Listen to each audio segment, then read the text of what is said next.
So welcome back. My name is Minisith, and we're going to be continuing where we left off on Faster Than Light. This is your first time joining us. Feel free to travel on over to our first part. And without further ado, let's begin. So when we left off, we had just used the long distance travel beacon to jump to the nearest civilian sector. My engine's crew member was at full health, so I ran him to the med bay, and then we're actually taking him back and put him back in the engine. I'm going to pay some costly medical bills later. So we go to jump. With our first jump, we land to find the company of an especially well-armed pirate ship.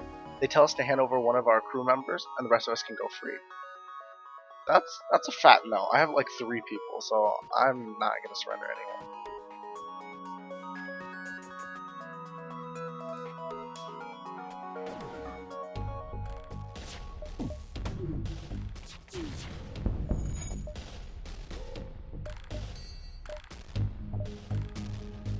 Here, kind of screwing around a bit because I need to find enough power to redirect towards the pike beam because I want to use it. I just finished upgrading my weapon system power, and it'd be pretty cool to get to use that pike beam.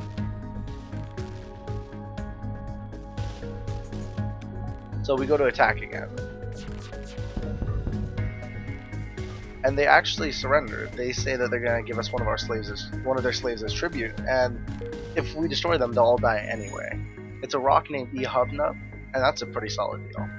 Those guys are normally pretty expensive, and so I decided to take them on their offer.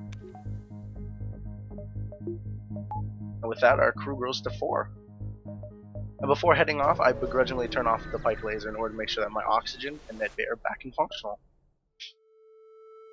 With the next jump, our scans reveal a large asteroid field nearby. While I'm waiting for my FTL drive to recharge, I can explore the asteroid field to try and get some stuff. So of course we can only find nothing.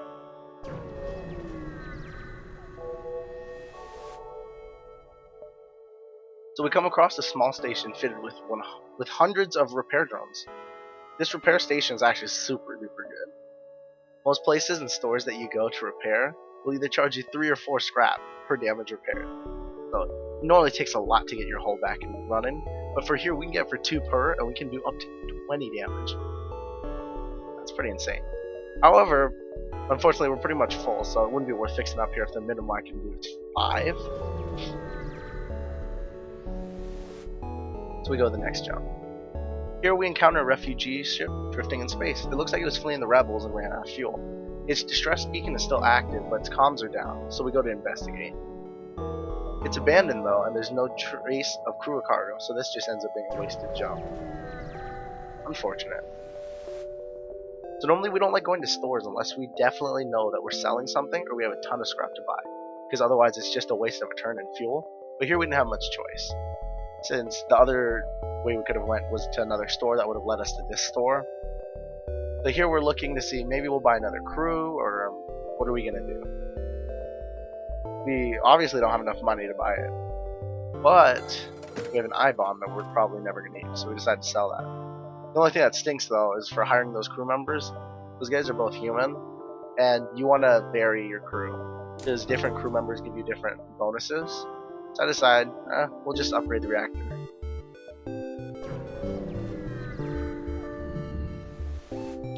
So for our next jump, we actually jumped directly into the middle of a plasma storm. Multiple recently incapacitated ships loom in the shadows, briefly illuminated by the lightning. We can either search the wreckage, or we can wait and just jump away while we can. Plasma shields actually blow because they reduce the already limited power you have, which is why my shields are deactivated. And also, I didn't notice yet, but my oxygen is also out too. So we decided to go exploring.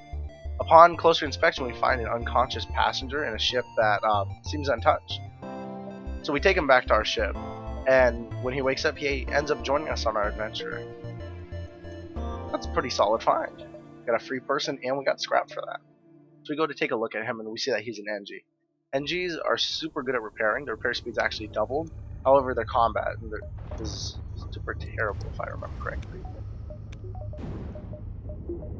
So we finally realize our oxygen's off, so we turn off our med bay and put some in oxygen. We try to put the shields up, but we can't, and we don't want to sacrifice the engine power since we're going to need that more. Otherwise we can't leave.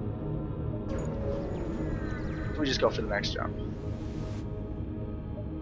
Upon arrival at the next beacon, we actually emerged quite far from the beacon, and we see that there's a rebel ship waiting there for us. That's pretty awesome. So we go and immediately start powering back up our systems. We wouldn't want to be without shields for a fight. But we leave our med bay off so we can actually finally power up our pike beam. So for now we're watching our crew gain experience from the enemy's weaponry, since it's pretty apparent right now that they can't get through our shields. This actually goes to show why I wasn't huge on powering up the pike beam early instead of the burst laser, because when they're firing their laser at me, it's not going through my shields, as the laser beams, they're reduced by 1 damage per shield hit, whereas something like a burst laser will fire multiple lasers that each break a shield hit.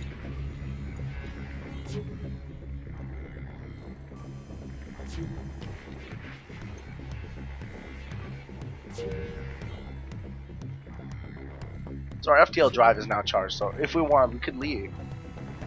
We're kind of just looking around, trying to figure things out.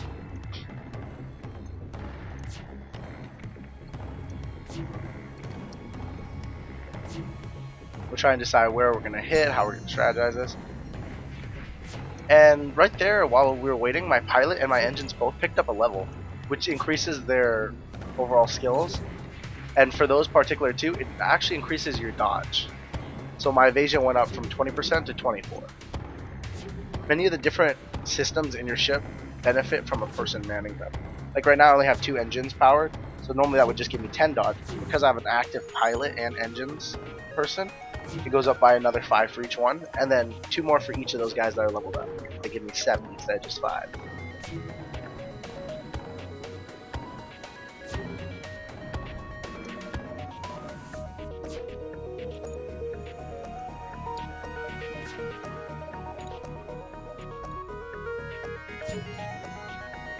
Here on the weapons, it gets a faster 10% charge, and I actually go to fight because I get bored and my missile hits the drone that was attacking my ship. I didn't even know that was possible. Pretty gnarly. So I go to chain my burst lasers with my pike beam, but I'm too slow with the beam, and so the enemy shield comes up and negates the entire beam.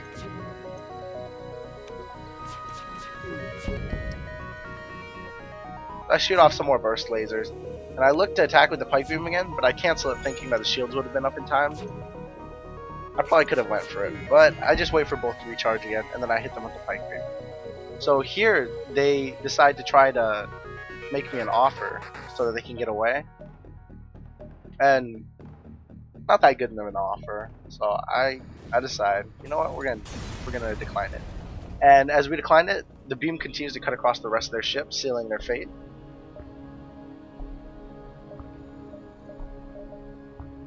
A little bit more scrap and fuel sends me on my way as I spend some scrap to decide to upgrade my reactor and my engines.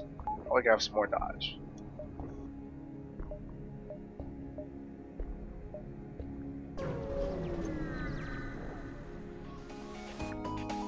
So this next beacon was actually placed too close to Supergiant Class M star. Every now and then, the star will actually shoot out solar flares, which will damage your ship and system, so you have to be careful. It just adds another layer to fighting in combat. And so there's a pirate nearby, oblivious to the danger, moves in to fight me. So he actually ends up missing with both his missile and his laser. That's kind of fortunate. However, unfortunately for him, I don't miss. So he makes me an offer with some of his goods if I don't destroy their ship. And this offer is super freaking good. Missiles are one of the most expensive goods, and they offer me 7. There's no doubt I would have won that fight, but missiles don't normally survive ship explosions, and prolonging a fight nearby a sun isn't as cost effective for me. So as soon as my FTL drive recharges, I'm out of there. Oh boy, another plasma storm. This one with a rebel scout waiting for me. I immediately take note of the missing power, and I go to redirect. I'm trying to decide what I'm going to turn off in order to put my engines back on, since without engines, your dodge chance is immediately turned to 0. So I decided to turn off my burst laser. I was trying to think, should I turn off the pike beam or the burst laser, but here, this style of ship actually goes to show that I can hit a lot of rooms, especially the structured ones, like the system ones, with a pike beam.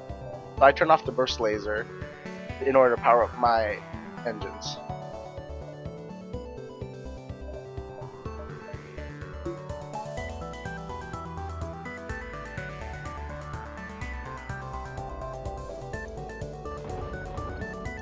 So here I'm just waiting for my weapons to charge before I start my assault. I go to chain them together. So I take out the shields with my missile and I go to laser beam across. And it's cool because his weapon was just coming out, but because I disrupted his weapon systems, it put it back in. That probably saved me some trouble.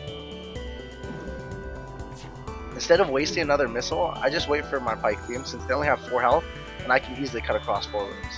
So they go to try to power up their FTL drive to try to escape. And they offer me fuel and a good chunk of missiles if I let them live. I know that if I decline, they're dead. And normally you don't let rebels go because if they get away, the rebel fleet chasing you catches up through faster scout reports. There's so many missiles here and fuel. Missiles. 6 of them. That's a lot of money. That's a lot that I can stockpile on early. So I take their missiles and I continue on my journey. You know, what the heck? I'm gonna let a couple people live now and then. So Rebel Scout is on an attack approach to refueling outposts, so we move in to defend them. After repowering up our system, I'd say we're definitely ready to go.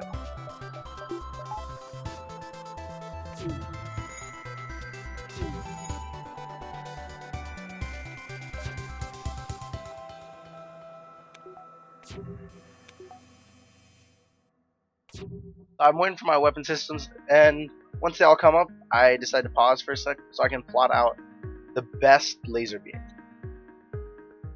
One that will cut through like an entirety of a ship. Once I find this, it's like 5 rooms in one hit without shields. Considering they only have 9 health, that's a super sizable hit. So I go to combo everything, and right before my burst lasers hit, I mark the laser.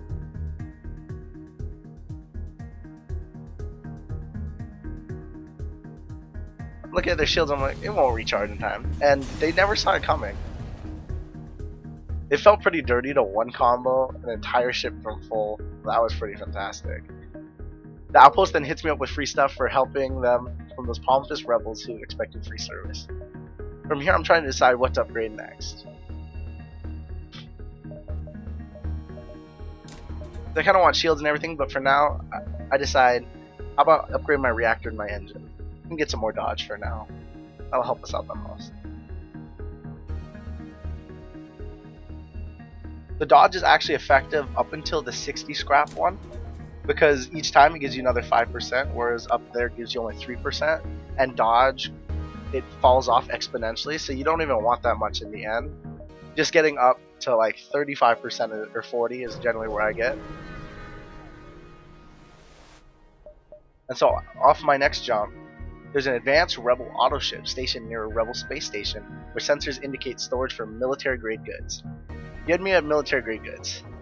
Just kidding. Honestly, I would have fought even if there wasn't a storage cache, because this guy has no shields and I just want to fire off their pike beam some more. Another 4 rooms. I was trying to see if I could hit 5 here, but there's no way that you could really hit 5 because you can't drag it across the line. It has to start just barely inside the ship. His missile misses and I take out his weapons just to make sure that I'm not taking any more damage. And then it's laser time. So I grab my scrap from them and a whole missile from the storage. From here I'm deciding, is that missile even worth using? Because it has equal damage to the Artemis, but it does double damage if it hits a systemless room. I prefer to hit systems, so it's kind of meh, especially because it even takes longer to recharge. I mean, the whole missile takes 6 more seconds than the Artemis, and it takes an additional power. But, I mean, having more weapons is always tempting, so for now I'm still just trying to work out. I'm just trying to look at it because I'm like, you know, maybe we can make it work. But for that price, especially with upgrading more weapons power, I can get more shields, I can get more dodge. There's so many more things I have to spend. And so here we're hidden inside a nebula, so we're already recharged. So this just about wraps up this episode. So thanks a bunch for watching. And if you liked it, feel free to let me know with a comment or a like. And then just tell me what parts you liked or how I could possibly make this better. I'm always open to comments and suggestions, especially for this game or other games that I could play, because I'm definitely down to try out a bunch of different things.